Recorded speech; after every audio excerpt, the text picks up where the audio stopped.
अस्सलाम वालेकुम नाज़रीन, आज मैं आपको हज़रत ज़ुल्करनैन अलैहिस्सलाम और याजूज माजूज के बारे में बताऊंगा। हमने इतना तो सुन रखा कि क़ुर्ब क़यामत याजूज माजूज निकलेगी और ज़मीन में फ़साद बर्पा कर देगी, लेकिन हमें उसकी कोई तारीख़ का नहीं पता और ना ही ज़ुल्करनैन अलैहिस्सलाम के बारे में कुछ हमें पता है ख़ास।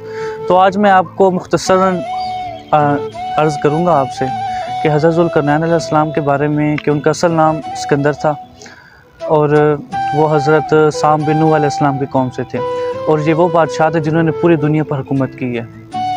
और इन्होंने हज़रत इब्राहीम अलैहिस्सलाम से भी फैज़ हासिल किया, काफ़ी अर्स उनकी सोहबत में रहे हैं और उन्होंने काफ़ी वसीयतें भी इनसे की हैं। और ये हज़रत ख़िज़र अलैहिस्सलाम के खालाजाद भाई भी थे।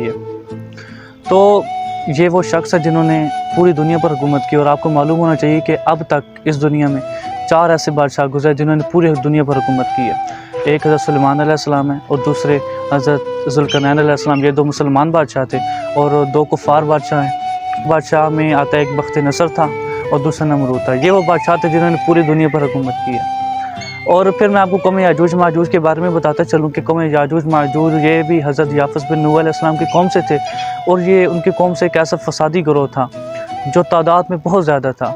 और ये क्या करते थे कि जब मौसम रबी आता था तो ये अपने गारों से निकल आते थे और सारा पानी पी जाते थे, सब्ज़ा खा जाते थे, इवन के इंसानों और जानवरों को भी नहीं छोड़ते थे।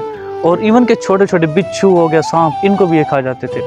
ये ऐसी फसादी कौम थी। तो लोगों ने तंग आकर जन हज़रत ज़ुल्करनैन अलैहिस्सलाम से अर्ज़ की कि हुज़ूर आप जन इनके बारे में कुछ कर रहे हैं तो बहुत ज़्यादा हमारा नुकसान कर रहे हैं। तो उन्होंने कहा कि हुज़ूर अगर आपको पैसे की ज़रूरत है तो हम आपकी माली इमदाद करेंगे, आप कुछ करें। तो हज़रत ज़ुल्करनैन अलैहिस्सलाम ने फरमाया कि पैसों का कोई मसला नहीं, अल्लाह का शुक्र अल्हम्दुलिल्लाह, अल्लाह ने मुझे सब कुछ अता किया, बस मुझे आपकी थोड़ी जिस्मानी मदद की ज़रूरत होगी।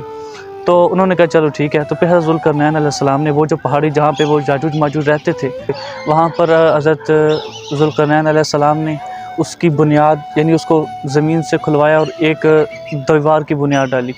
वो ऐसी दीवार थी जो उन्होंने मुकम्मल पहाड़ों तक उन्होंने डाली और इतनी मज़बूत थी क्योंकि उसमें उन्होंने बहुत ही ख़ास खालिस लोहा उन्होंने इस्तेमाल किया और शीशा पिघलाया गया था और ये बहुत मज़बूत दीवार थी। इवन के इस दीवार जब ये बनाई तो उसके बाद वो मुकम्मल हमेशा के लिए जो है ना वो कैद हो गई, वो कौम याजूज माजूज।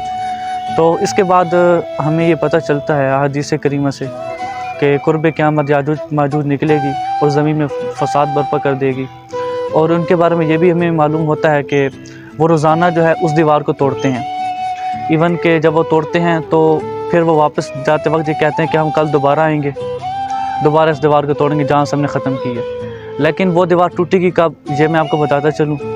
वो दीवार उस वक्त टूटेगी जब उनमें से एक बंदा कहेगा दूसरे को कि कल इंशाल्लाह हम इस दीवार को तोड़ेंगे। जैसे वो इंशाल्लाह कहेंगे तो अगले दिन इंशाल्लाह की बरकत से वो दीवार टूट जाएगी और फिर वो ज़मीन पर आएंगे, ज़मीन पर फ़साद बर्पा कर देंगे, सब कुछ खा पी जाएंगे, दरिया पी जाएंगे, सारी नबातात हर चीज़ खा जाएंगे, इवन के इंसानों जानवर सब चीज़ों को बर्बाद कर देंगे। मगर 3 मकामात ऐसे जहाँ पे वो दाखिल नहीं हो सकेंगे, बैतुल मुक़द्दस, मक्का मुकर्रमा और मदीना मुनव्वरा। इन 3 जगहों पे वो दाखिल नहीं हो सकेंगे। फिर हज़रत ईसा अलैहिस्सलाम अल्लाह से दुआ करेंगे तो उनकी दुआ से जो है उनकी गर्दनों पर कीड़े या दाने वगैरह निकल आएंगे जिसकी वजह से जो है ना उनका ख़ात्मा हो जाएगा। फिर उनकी गंदगी और बदबू इतनी फैल जाएगी कि ज़मीन पर जो है ना कोई आसानी से रह नहीं सकेगा। तो फिर अल्लाह ताला एक रहमत की बारिश नाज़िल फरमाएगा जिससे हर चीज़ का ख़ात्मा हो जाएगा। शुक्रिया।